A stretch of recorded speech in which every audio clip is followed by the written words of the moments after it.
বিষয়টা তো অনেক বড় বিষয়। এটা হচ্ছে আমি বহরমপুর মুর্শিদাবাদ সাংগঠনিক জেলা সভাপতি আর কি। এই বিষয়টা দেশের আভ্যন্তরীণ বিষয়, এই বিষয়ে আমার মন্তব্য না করাই ঠিক হবে।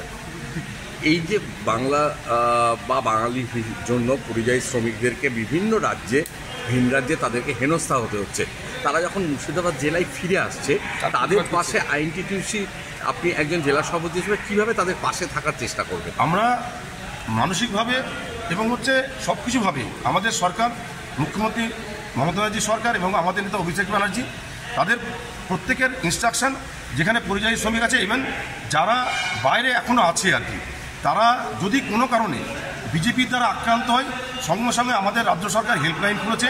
হেল্পলাইনে জানালে আমরা তৎক্ষণাৎ সেখানে আমাদের সরকার আছে ব্যবস্থা নেওয়ার জন্য, এবং যারা ফিরে আসছে তাদের যাতে আগামী দিনে কাজের অসুবিধা না হয় সেটা আমাদের সরকার আছে, আমাদের মুখ্যমন্ত্রী আছে।